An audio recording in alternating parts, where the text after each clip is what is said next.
This week, we're gonna find out how much of a phone addiction I really have.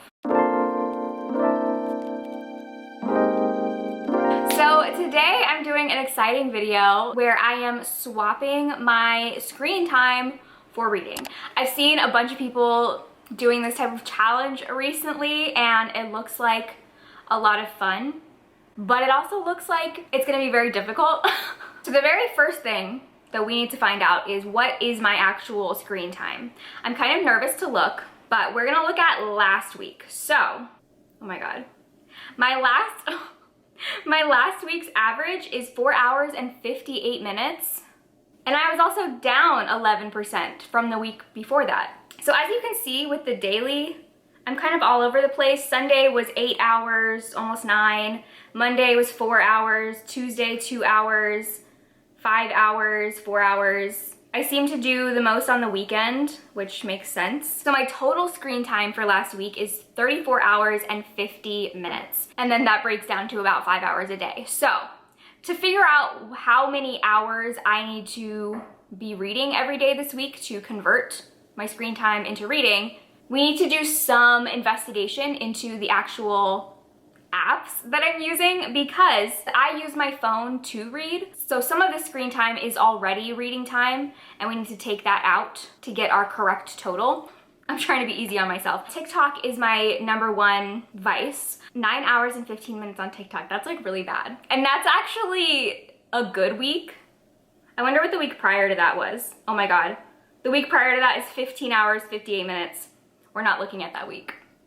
We're not looking at that week. That was a mistake. Okay, also Instagram. So TikTok and Instagram are my two worst apps in terms of like what sucks up my time. Instagram is 4 hours and 19 minutes. You can see up here, I do have a limit on TikTok and Instagram for 2 hours. However, I ignore that every single day. I don't know why I still have the limit when I literally do not pay attention to it. And then pretty much everything else is like standard usage time. 2 hours on YouTube, an hour on Spotify. So the first time that we need to subtract is this one up at the top under TikTok, that's Genies and Gems. You might be thinking, Riley, why are you spending 6 hours a week on this Genies and Gems app? This is the app that I play exclusively while I'm listening to audiobooks. The only time I ever play this app is when I'm listening to audiobooks. So that is already reading time. So we will be subtracting that from the total screen time. Let me do a little quick calculations here. So when you subtract the Genies and Gems, my total screen time for last week was 28 hours. And then dividing that by 7 to get my daily average is 4 hours. So that means that every day this week, I need to be reading for 4 hours, which I feel like is doable. I really think I can do that. So a couple goals that I have for this week. 1 is to hit that 4 hour reading time. 2 is to dramatically limit the amount I am on TikTok and Instagram, since those are my top time wasters. And 3, I would like to complete 4 books. I feel like that is also manageable. So those are my goals for what I would like to accomplish this week. And I'm very excited to see how this journey goes. Hopefully it goes well. Here are some of the books that I have that I can read this week. We have Spear, which is a queer Arthurian story. Along the Saltwater Sea, which is a whimsical portal fantasy. Yellow Jessamine, which is a horror fantasy novella. Swordheart, which is also fantasy. And then The Hacienda, which is a supernatural horror. So these are all the books that I hopefully will be able to read this week. But I'm going to start with The Hacienda. I'm gonna do some live reading sprints in a bit, so hopefully I will be able to get a good chunk of this done today.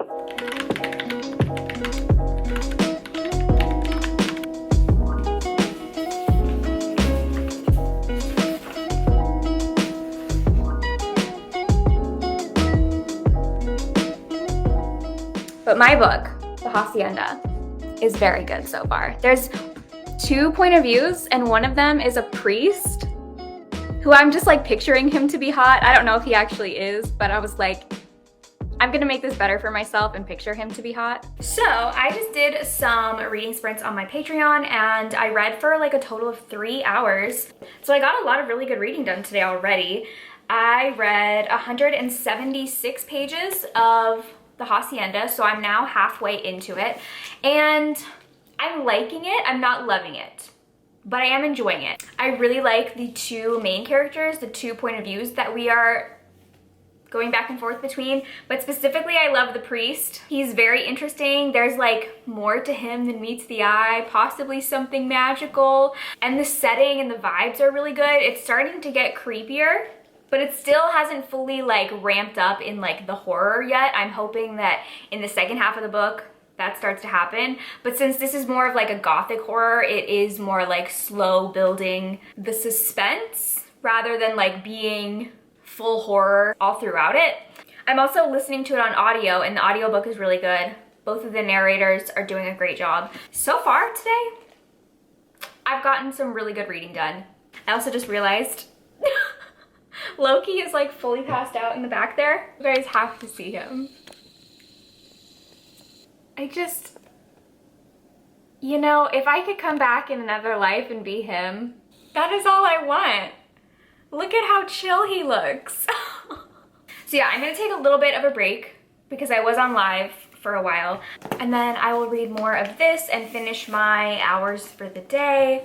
But so far for the first day, I think I'm doing good.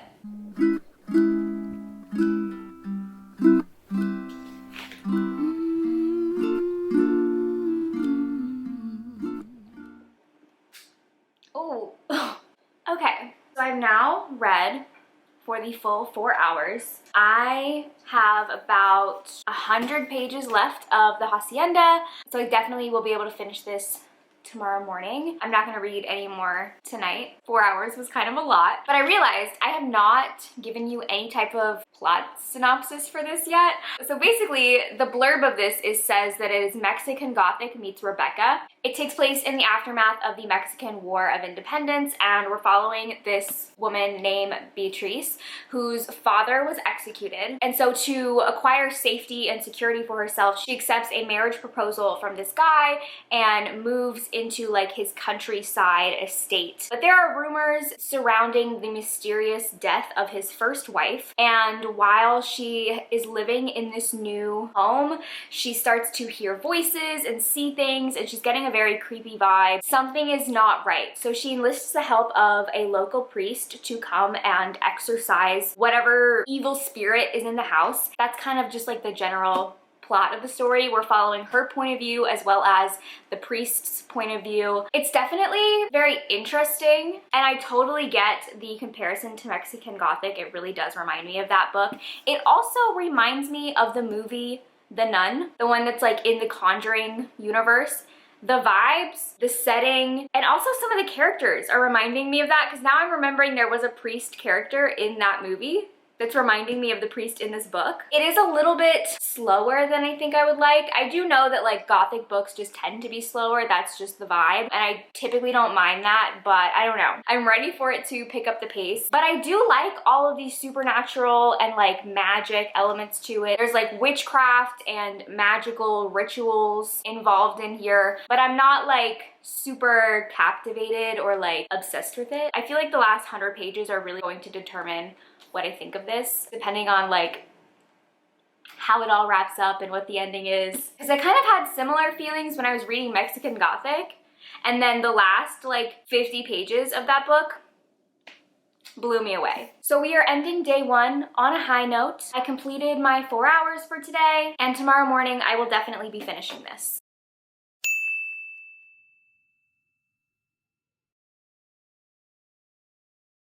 This morning I finished the Hacienda. I read for like a little bit under an hour, let's call it an hour, and I finished it.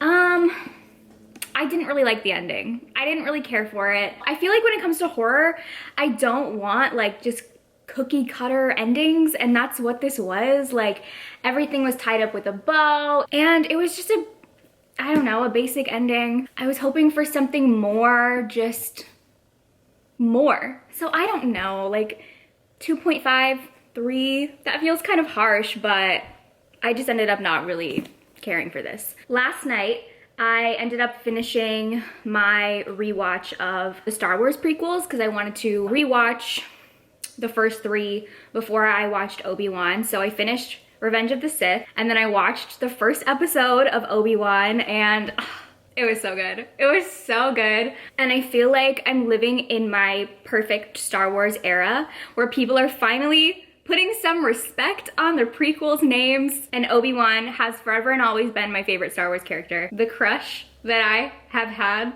on Ewan McGregor since I was like 5. So today I am reading Yellow Jessamine by Caitlin Starling. This is a horror fantasy novella about this plague that is spreading throughout this town, and this woman who is being blamed for the plague, so she is intent on rooting out the source and destroying it. I've just barely started it, so I really don't know much more about it than that. I read 2 books by Caitlin Starling and I loved both of them. So I'm hoping this gives me more of the horror elements that I was wanting from the Hacienda.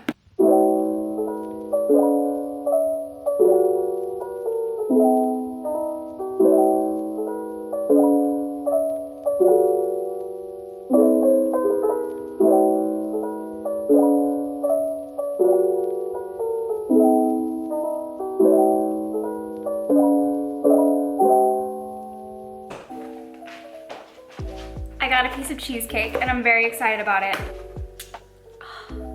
Look at that. I just want 1 bite right now. Okay, maybe 2. Amazing. I don't think I liked this. Oh my God. I don't even really know what there is to say about this because it's so short. Honestly, anything that I tell you about the plot is just a spoiler. There was a lot of interesting elements and ideas here. The main character was very interesting in like a villainous almost main character. The world was cool, but I felt like I was reading the first draft of something or the outline of a book. Had this been a full-length book and we were able to explore things more, this could have been great. But as it was so short with so much going on, especially when you got into like the second half.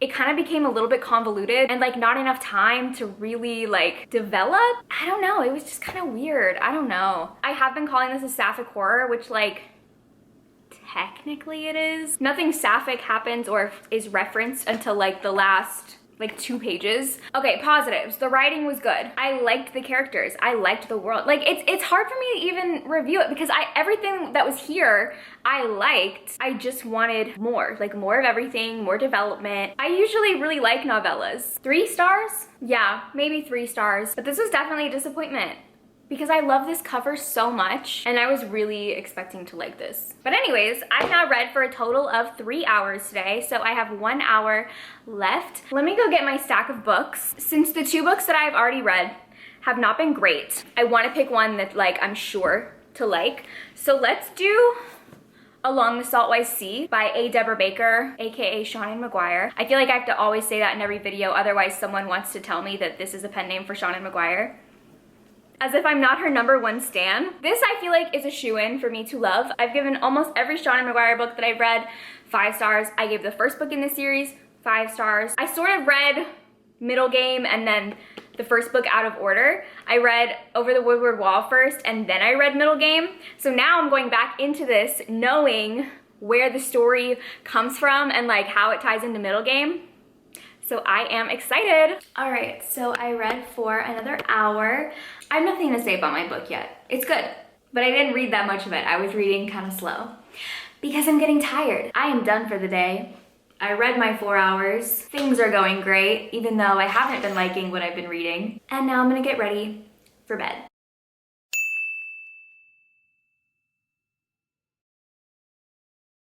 All right, so I finished Along the Saltwise Sea.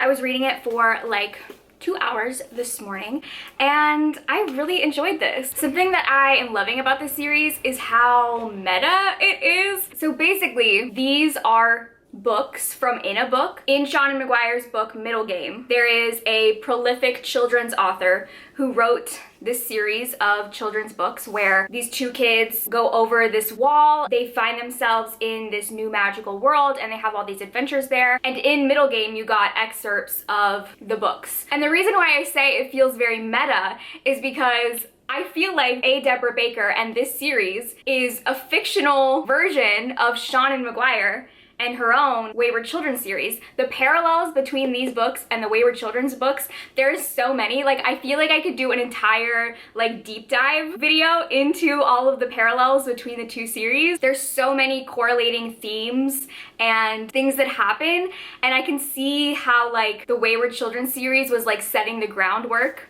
for this series. So it feels very like meta to be reading it because like I'm such a big fan of Seanan McGuire and the Wayward Children series. And then this to me is like a fictionalized version of her and her writing that series. I don't know, there's something about it that just feels very like Inception, like a dream within a dream within a dream. Something that I really love about this series too is how nostalgic it feels. Like I said, these are actually like popular children's book series within the world of Middle Game.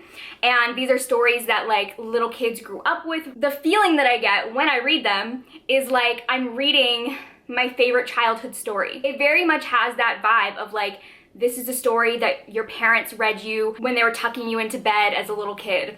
And I love that. I don't know how she was able to capture that into a book, but she did it. And it's very bizarre, but like, I love it. I think I'm giving this 4 stars. I didn't love it as much as the first book, but it's still just such a fun time. I'm really enjoying this series, and I cannot wait to see where the next installment takes us. So I only read for 2 hours today, so I'm gonna pick another book, and I actually think I'm gonna deviate from my TBR a little bit because I'm in the mood for a romance book. So let's go over to my romance shelf and pick something out. So I want something short that I could read in 2 hours. This is short. Misadventures with a Professor by Sierra Simone. So that's an option. Ooh, The Dragon's Bride by Katie Robert. This is also short. I think those are the only short romances that I have that I haven't read yet. So I think I want to go with The Dragon's Bride. I've been wanting to read this ever since it came out. So this is Katie Roberts' monster romance. It's about a girl who is trying to escape her abusive husband. So she makes a deal with a demon to serve 7 years and then she can have her freedom. But she gets auctioned off to this dragon man. Dragon? Yeah, I don't know. I've heard mixed things about it, but like, I think I'm gonna love it. I feel like I could read this pretty quickly. So I finished The Dragon's Bride and I really liked it. It's definitely a very cute monster romance. I'm very intrigued by the other stories that are gonna happen in this world because basically it starts off with, I think, 7 different girls getting auctioned off to different monsters. And so you kind of get like little sneak peeks into what those stories are, and I'm very intrigued. I liked the romance between Sol and Briar. I will say that there was a couple times I really had to like pause and think about the logistics of what they were doing, especially like with the sex scenes. I like really had to think about like the gymnastics of it almost. Like what were they doing? There was one particular scene where it was like describing how he was like going down on her, and it was describing how his jaw like unhinged and clamped down. So his top teeth were like on her stomach and his bottom teeth were on her butt. So I really had to like sit there and like think about like what was happening. I'm not gonna say I drew a picture, but I maybe drew a picture to figure it out. But I think that's one of the funnest aspects of monster romances is like really like how creative they get, you know? You really got to think about it. Think about what's going on, because a lot of times it doesn't make sense. And you're trying to figure out like how'd they do that. But their romance was cute. Sol was really cute. And I just had a good time with it, which is exactly what you want when you pick up a monster romance.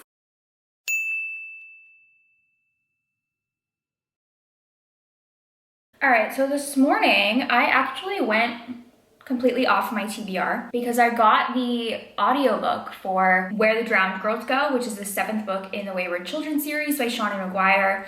I've had it on hold for forever. So I listened to that this morning. I don't really know how much I can say about it because it is the 7th book in a series, but for anyone who for some reason is unfamiliar with what this series is about, because I realize the majority of the time that I talk about this series, I don't even say what it's about because I talk about it so often. But basically it's about children who have traveled to different magical worlds. Think like Narnia, Alice in Wonderland, like those type of vibes.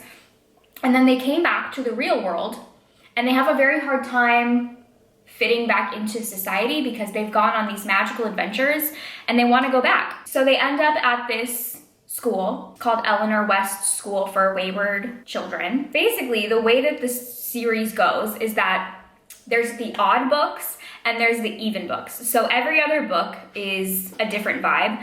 So the odd books, books 1, 3, 5, and 7, are a continuous story that take place in our world following the children as they've come back from their magical adventures and they're at this school. Then you have the even books, 2, 4, and 6, which actually follow the kids in their magical worlds, and they take place before the events of the odd books. This is my all-time favorite series, and I think one of the things that I love so much about it is that we're 7 books into this series, and you'd think at a certain point, like, they would start to get very repetitive, but they don't. Like, they're all so different. Every single book is a different feeling, a different vibe, a different story. And I really tell people, like, if you read the first book and you don't like it, try the second book or the 4th book. Because I find that people either like the even books or the odd books, or, you know, they're like me and they like every book.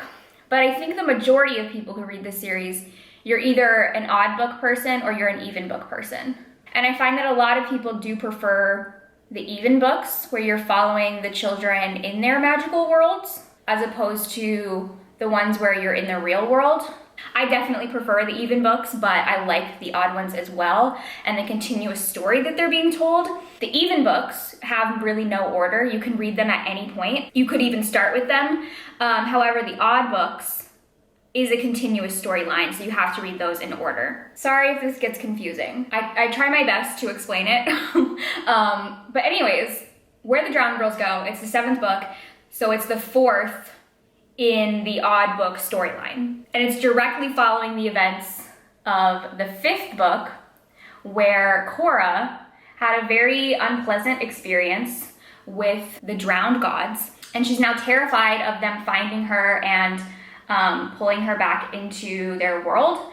So she ends up deciding to transfer to the opposing school to Eleanor West, where children go because they want to forget their magical world. Something terrible happened to them and they want to forget their adventures. It's very much expanding the world.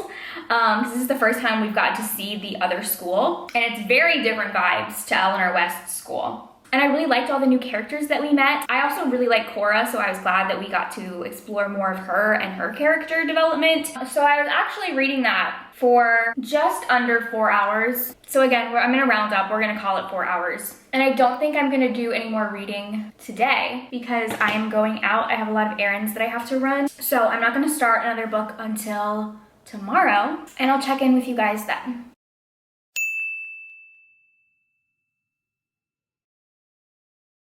All right, so it is day 5 and I started reading Sword Heart by T. Kingfisher today. Oh my God, I'm already getting best book of the year vibes from this. This is everything that I wanted in a book. So basically this is a fantasy and we're following the main character named Hala, who is a widow, and she's been living with her late husband's uncle, and she's been like his caretaker, taking care of his estate, and he dies.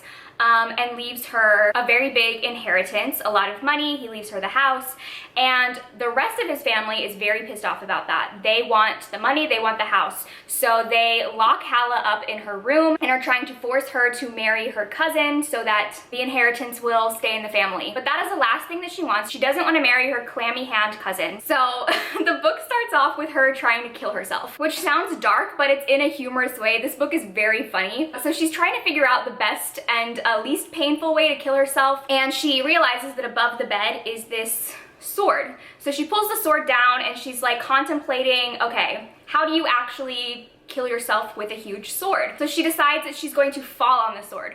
But she's like, wait, I think I should take my clothes off because I don't want the cloth and all the fabrics that I'm wearing to get in the way and I accidentally stab myself and don't die. So she takes all of her clothes off, she's naked, she pulls the sword out of its sheath, and the second that she does that, there's like blue smoke that appears, and this guy is suddenly in her room. It turns out that this is a magical sword, and there is an immortal warrior who has been trapped inside of the sword, and he is like almost like a genie. He is magically bound to protect whoever wields the sword. So he is now her guardian, her protector. Their first meeting is so funny because he's like doing his whole like introduction, like, I am Sarkis, the great immortal warrior, and then he realizes that her tits are out. He's very old-timey, he's thousands of years old, and he's immediately like, oh my god, I gotta look away. So their first meeting is just like comical. From there, you know, since he is magically bound to protect her, he helps her escape from the house, but in doing so, they accidentally kill somebody and are now on the run because they're fugitives, and they have to travel across the country to go find a lawyer who can help her legally get her inheritance. This book is so fucking funny. Like, their banter is amazing. It definitely has Grumpy Sunshine vibes to it because he is like very grumpy, very stoic, and she is a ray of sunshine. The funniest part is that he has to protect her. He has no choice but to stay with her and protect her. But he finds her so annoying because she never stops talking. She talks a lot, asks a ton of questions, and he's over it. He's like, I need my peace, I need my quiet. So far, what I've read has been them traveling and like getting into different dangerous scenarios. There's bandits, there's people after them. They have to stay at like different inns and like sleep in barns. It is so good. It is so good. It totally has like the cozy fantasy vibes that I love. And I'm loving it so much. I'm having the best time. So even though I've already hit my 4 hours for today, I think I might keep reading it because I am just obsessed.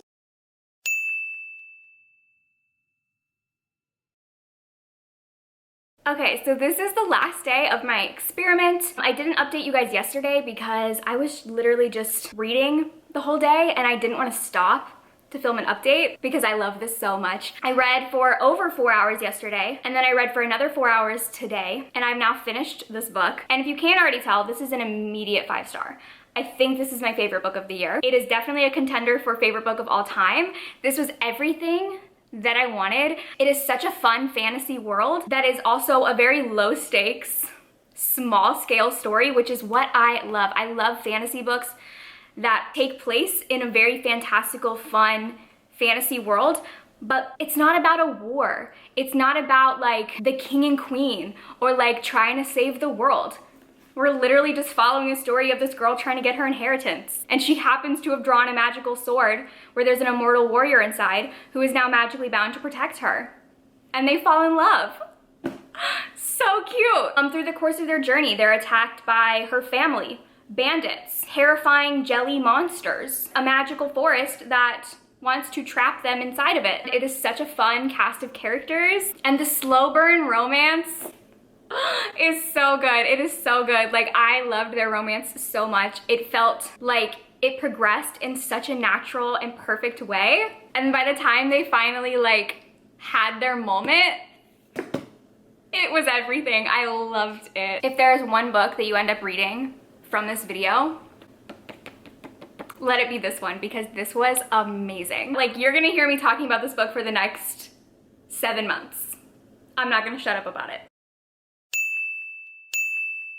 All right, so let's wrap up this little experiment. I think it went really well. Let's check in with what my screen time was for the week. So my total screen time was 40 hours and 28 minutes, but we are gonna have to subtract a lot because I did use my phone to read almost every single day. So I used the Apple Books app for 6 hours and 17 minutes. I used Genies and Gems, which you remember is the game that I play when I'm listening to audiobooks. I used that one for 3 hours. Kindle I used for 2 hours and 54 minutes. Libby, which is my library audiobook app, I used for 41 minutes. Okay, so my total screen time, once you took out all of the reading time, was 27 hours and 28 minutes. So that makes my average screen time every single day 3 hours and 50 minutes, which is pretty good. I definitely decreased my screen time. All right, now going into, I wanna check what my TikTok time was and my Instagram time. I did notice throughout the week, I was still using TikTok because the majority of the time I don't use TikTok during the day. I'm actually using it at night when I'm trying to fall asleep. So I wouldn't necessarily be using that particular screen time for reading because I'd just be sleeping instead if I wasn't on TikTok. So my TikTok time is 8 hours and 47 minutes. Now this is still a great time for me. Normally I'm up into like the teens, like 14, 15 hours. So 8 hours is pretty good for me. My Instagram time was also still relatively high, 4 hours and 57 minutes. But again, I was thinking about it, I use Instagram to communicate with people. Like that's how I talk to my friends, is in my Instagram DMs. I still feel like I was using my time more wisely. I found that I wasn't just like aimlessly scrolling on TikTok or Instagram. I was like actually there for a purpose, which I guess was like my ultimate goal. I just wanted to decrease the time that I was just wasting time on those apps. I think I hit all of my goals. I read for 4 hours every single day. I wasn't aimlessly using TikTok and Instagram. And my goal was to read 4 books. And I ended up reading 6 and probably found my new favorite book of the year. So I do think that this was a success. I feel like this is gonna be something that I wanna do going forward, and like really paying attention to the amount of time that I'm spending on my phone and using my time wisely and choosing to read instead of being on my phone. I felt like when I was more conscious of it, it was easier to make better decisions, but it's so easy to fall back into this habit of just mindlessly picking up my phone and scrolling through it. So this was a good experiment. It was very successful. I had a great time. I hope you guys enjoyed coming along with me. Thank you for watching, and I will see you in my next video. Bye!